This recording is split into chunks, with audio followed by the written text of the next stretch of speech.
down and I live by the river. Hello everyone, welcome back to Fulham Fan News, where today we begin a new exciting series, Fulham from Afar. In this series, we'll be chatting to Fulham fans from all around the globe to find out their Fulham stories, however peculiar they may be.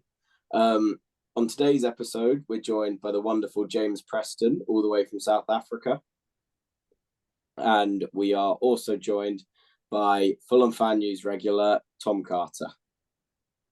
How you doing? Yeah, good to be here. Excited to get started on this new project. You may recognise James from his Twitter videos, which tend to go semi-viral around Fulham Twitter recently, including running around a golf course in his underwear. James, I was just wondering if you'd like to elaborate on that particular story. Well, I mean, to be honest, where do we start? We start with the fact that keeping João Paulinho when it looked like he was going to buy in, felt like signing Harry Kane. That's how it felt, you know. So that's the first bit. The second bit is because I think it was Joel H5. It may have been. I don't think I've ever met him or chatted to him personally, but I follow him on Twitter, and he had said he had done a fake Fabrizio tweet and said João Paulinho has turned down Bayern Munich or something. And I ran around. I was in the parking lot. I just finished playing golf, and I ran around the parking lot going nuts. And then I realized it was fake, and I replied to Joel with a Twitter video saying, "Listen, you don't understand. I've just done my nut and now you're joking with me." I said, if this really happens, if this actually happens, I am going to make a video of me going around the golf course without any clothes on. And because I was at a golf day, one of these business golf days, the alcohol was flowing. I had to follow through on that. And I told all the people I was sitting with, I said, listen, this was happening. They're football fans. They were following deadline day. But my one close mate was a Man United fan. So he's all excited about Amrabat. And sure enough, it happened. I mean, at that point, I was dead. Everyone was dead sure it wasn't going to happen. João was going, and it happened. I couldn't believe it when I saw the official Fabrizio tweet that the deal was off. It's collapsed. And by then, I was a good couple of beers in. I'm not going to lie to you. And off I went. I said, let's go. The deal is on. I went down to the golf course where everyone was gone. It was dead quiet. And I realized after doing my dance that I had said no clothes. So look, I didn't want to, take it all off just in case a security guard found me. And for the sake of Twitter, maybe the video might have been taken down, but that is the true story. I wasn't so tanked that I cannot remember it. I remember it all very clearly. I was fully conscious when I was doing it. And I don't regret a moment of it. Absolutely. That's the best thing, isn't it? You don't regret it. Can't regret it. No, I don't. I do not regret one moment of it. It was, my hope is that João saw it. That's really what I hope. Or John, as he has now come to be known as. Yeah. Well, I'm just wondering now, what is coming in January if João Paulinho stays? I mean, who knows? What are we going to see? I think the underwear's got to come off, isn't it? if João stays in the January window, and come February we still have João, I don't know. Let's put it on Twitter. Ask your followers, what do they think I should do, and I will go through the challenges and take them up on one of them. But I mean, I don't see it happening, to be honest. But that's why, the crazier the better. Bring it on. Yeah, who knows? Perhaps by then we'll be in top 4 places. João will have, or as you said, John will have fully changed his mind, and he'll be wanting to stay and fight for Champions League. But anyway, moving on. I guess we start with when and why you chose Fulham, when you started supporting them, and why you support them. So it comes down to my father. I mean, if you watch some of my videos, you'll hear a pretty strong British accent coming through. I was born in Guildford, actually, so I should be supporting someone out in Surrey. But my dad has a very close affiliation with Fulham. He spent a lot of time in Southwest London. He actually trained with their second team, if I'm not mistaken, and I need to clarify the exact details of that. But, you know, he rubbed shoulders with the likes of Roy Hodgson. There's rumors of him shining the boots of some of the greats in the Fulham change room. You know, names like Johnny Haynes getting thrown around and what have you, George Best and the like. So whether those are true, I'm not sure. You know, I'm sure the odd story here and there has been embellished, and you need to have him on directly. But he was an avid footballer. He was very close. He as I say, may have gone for trials at Fulham, did his ankle, cut his career short, and then got sort of went into, you know, a more established career as a contractor. And it was there that he found himself living in Southwest London, became a regular Fulham fan. He even went to the 1975 Cup final, of course, the one against West Ham. And I just grew up, you know, sitting on his lap watching Fulham. We moved out to South Africa in 1991, so I've been in this city now for that is what, 32 years. Same city, the city of Durban. Beautiful coastal city. And my first Fulham game that I ever watched, that I remember anyway, was Fulham versus Tottenham. Kevin Keegan was still managing them, I think it was. And it was in the FA Cup. It had obviously been screened on the local TV here because it was Tottenham. David Ginola was playing for Tottenham back then, and I think they beat us 3-1. But that was my first Fulham memory, and then I started to really grow into their journey.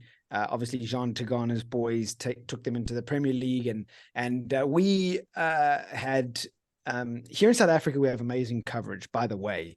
Just want to say, if you guys ever need to watch a game, it might even be cheaper for you to get a flight to Cape Town and watch the game, you know, and get a package to watch the game in South Africa, because we get every Premier League game. And the moment they made it into the Premier League, we were able to watch. So we watched the first game. I think the first game was Manchester United at Old Trafford.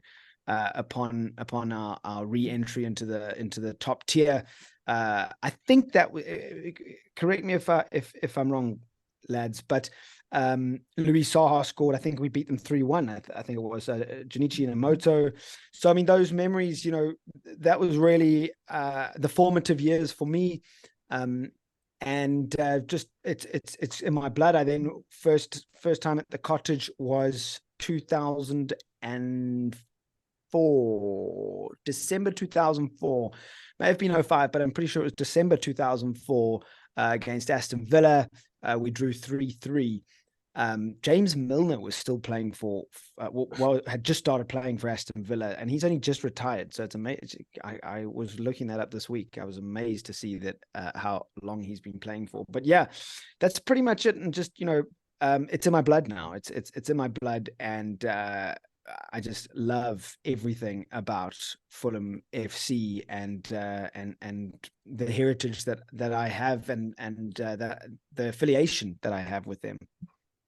Yeah, it's everyone seems to have a bit of a romantic following with Fulham. I was just wondering, do you know many other Fulham fans in South Africa? Do you have like a supporter group in Durban, or is it just you? Because I even struggle to brush shoulders with Fulham fans in Cardiff, where I go to university. So I imagine in South Africa, it must be even more difficult.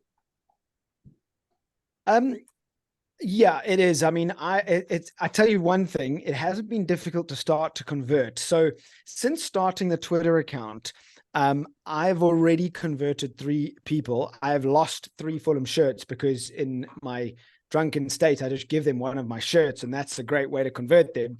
But I've already converted 3 people. But having said that, I look, it is hard, but I do know 2 other people just randomly that I've met that have chosen Fulham as their home team, as their, or rather as their chosen adopted team. One of them goes to one of them is a parent at my kid's school, which is amazing, and he was delighted to find out that I'm a Fulham fan. Another was a guy that I went to school with, and he chose Fulham many years ago. It could have been through FIFA, I think it was back in like FIFA 04, when you could manage a side as well as, if you remember, you could be a manager, and it was before Football Manager had even come out. And he had chose Fulham, and that was his adopted team. So yeah, only 2 others that I've met that have chosen Fulham as their adopted side. But it's amazing how many Premier League supported teams there are, because, as I say, the TV coverage is so big. Everyone chooses a team. Obviously, it's mostly top 6 teams. There's a lot of history around Manchester United. Tottenham, funny enough, has a strong following. Arsenal, unfortunately, Chelsea. It's very sad how many people support Chelsea, and I just wish people understood the Southwest London history of Chelsea and their shady origins in Southwest London. But yeah, so long way of saying yes and no. I am surprised by the odd Fulham supporter here and there, but yes, it's not easy to find them. Okay, so it wasn't a player like some people, they support Fulham because of it. It might be a player or a manager, or the fact that we've just gone up. But for you, it was obviously in your blood through the family. Have you passed that down to your children? Is it Absolutely, passing it absolutely. on?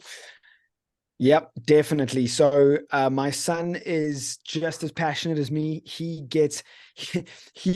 got so just to give you an idea. So he's 11. I'll give you an idea of how passionate he is. And unfortunately, it's not a Fulham story. It is an Argentina story. Now, obviously, English heritage. So England first and foremost, but massive Lionel Messi fans. So when Argentina were in the final and Leo and the Argentinian boys beat France, my son went so bananas and ballistic at the age of 11 that he made his sister cry, my daughter. He made her cry. That's how crazy he was screaming.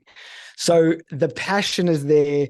And fortunately, he has taken on Fulham because he sees his grandpa, my father, and me screaming at the boys. He started to get in there. He does seem to have a bit of a soft spot for the likes of Liverpool. Who else? I mean, obviously, Leo Messi. There's a few mentions of Ronaldo, but fortunately not too bad because I'm more of a Messi fan myself. Yeah, but it is Liverpool. He seems to have a soft spot for, which I'm happy about, and that's probably because I've rubbed it into him that his great grandmother comes from Liverpool, so he's probably sort of seen that. But definitely a Fulham fan. He owns 2 Fulham shirts already, and all I got to do is take him to the cottage, and then it would have been concreted and solidified. Then he's done forever. And is it ever difficult, especially with children, making the time difference work with the games? I remember I lived abroad for like 10 years, and that was the hardest part for me, the time difference, having to stay up until ridiculous hours of the day sometimes. Is that ever a problem? For the kids, it is, to be honest.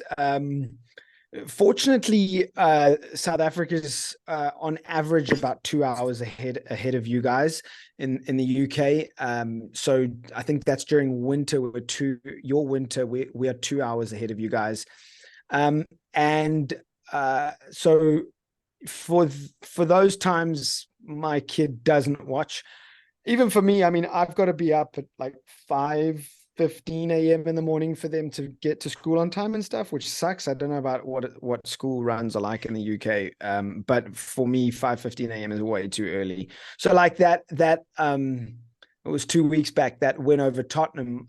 I was I was crawling into bed at midnight, 1 a.m. or so. It was just awful. So those kind of late night games can be hard even for me.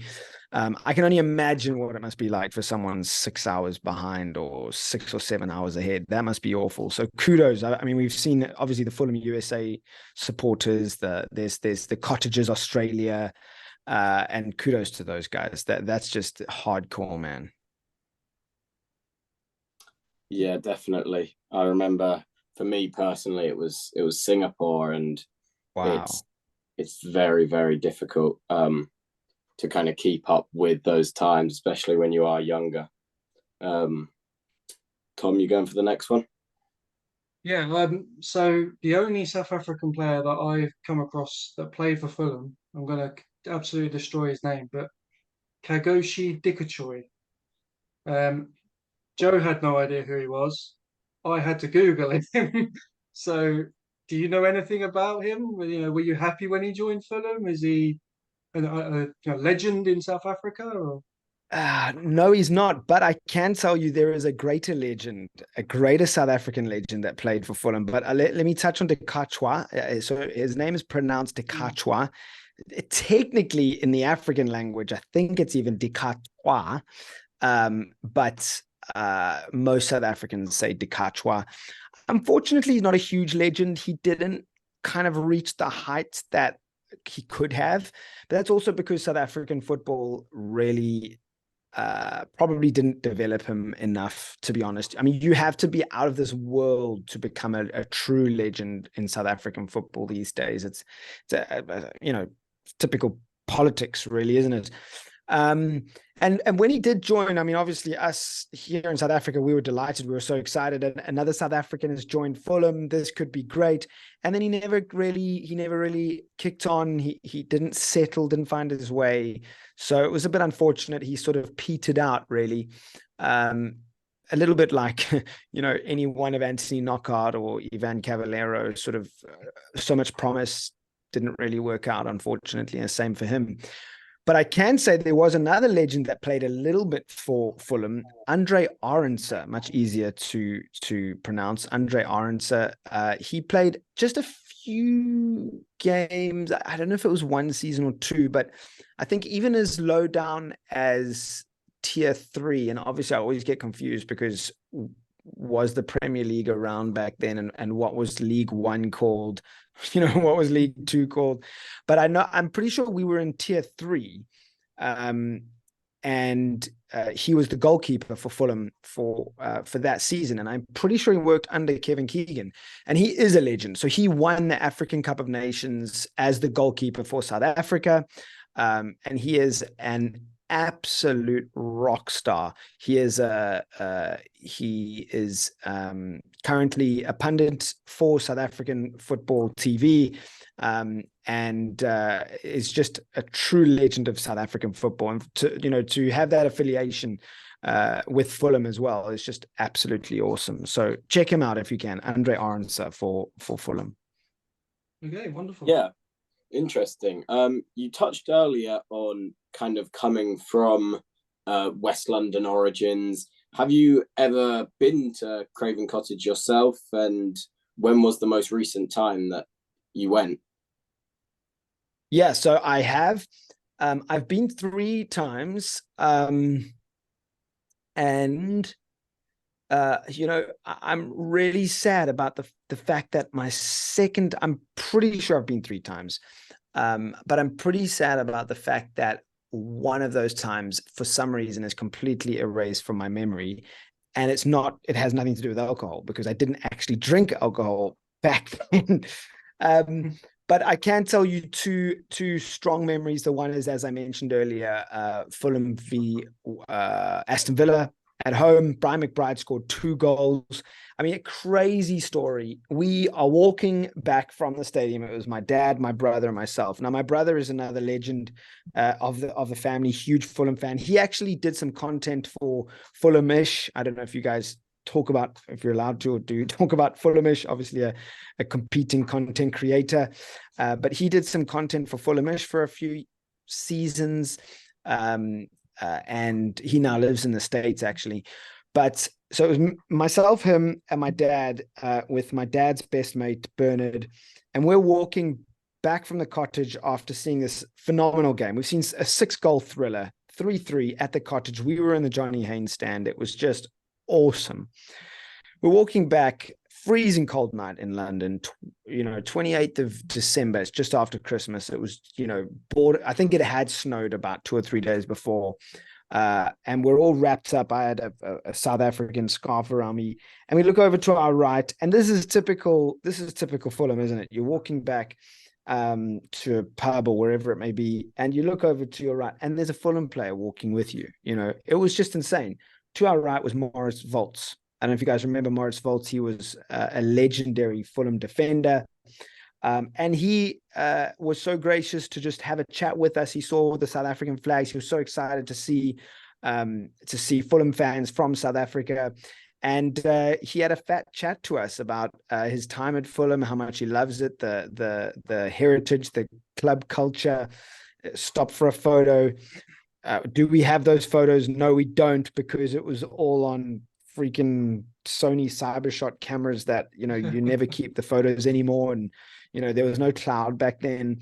So bit of a disaster, but that was amazing. And the other one I remember is I went to a cup game. I think it was against Charlton. Andy Johnson had scored a penalty. I think we drew that, so we had to replay the game. It was either 1-1 or 2-2.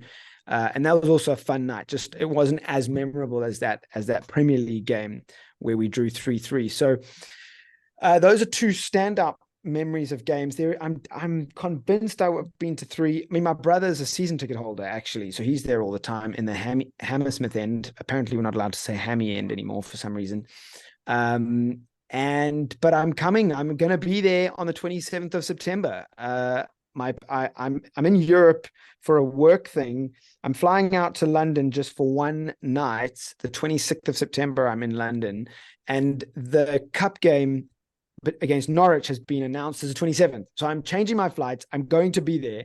So I cannot wait to be there again at the cottage, and I'm going to absolutely go ballistic. I can't wait. I absolutely can't wait.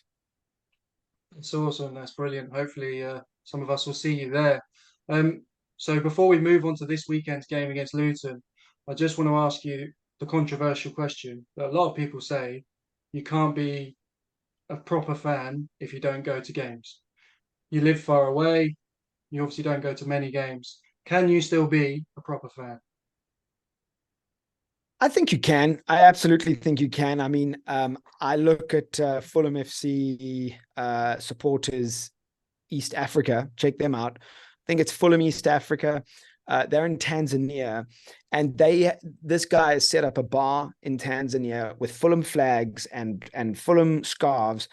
And what he's done, just him alone, is more than what some fans who go to these games do in their homes. Do you know what I mean? I definitely think you can, as long as, if you're following everything, if you are involved in what's happening in your team's happenings. I think the game is so globalized now with the internet and with television. I think that's the whole point of the Premier League being such a great British export. It's so big because everyone's watching it around the world. So absolutely. It is sad that the top 6 get favorites and favored, even in Europe. But as long as you want to, you have it in your heart, you want to go one day, and you don't waver, I think you definitely can be a fan from abroad. Yeah, really interesting. I mean, I totally agree. I think that there are so many people from abroad and worldwide that do so much for the club, like setting up supporter groups. And like you said earlier, recruiting more people to support Fulham. It's really fantastic. Moving on briefly, we'll just ask you, what is your opinion on how the season's gone? Where's it going to go? Any predictions, final end of the season predictions? Oof, tough one. I mean, look, 4 games in, I think everyone agrees that 4 points from 4 games with that opening sequence of games is a good result. I think is it 4 games that we played, or is it 5? It's we've 4. played 4. it's with the 4. cup. So all right. So we're 4 from 4, and they say a point a game. So we are on target. Without Zhao, we would struggle. We know that. I think unless Jimenez, and here's the thing, I think Jimenez, a lot of people are criticizing him. I think Jimenez has what it takes. Inside of him is the innate talent to create magic. But whether he actually does, that's another question. And, based on probability, personally, I'm not convinced he's going to. Having said that, with Zhao and the way our defense has been set up and the way Marco plays, I think we'll be safe. Can we surprise like last season? I think it was going to be very difficult. I'm going to predict we finish 13th. Sounds low, and I don't want to say lower, 15th, 14th, 15th. I'm going to say between 15th and 12th. Which is sad. I mean, you should be building on 10th. You should be aiming for 11th and above. If you finish 10th, you got to be aiming for 11th and above. But the current state of the club at the moment, I think we'll take anything 16 and above, right? But yeah, look, it's not going to be easy, and the second half of the season without Zhao is going to be very difficult. So for me, 13th. It's going to be a tougher watch than last season. Let's put it that way.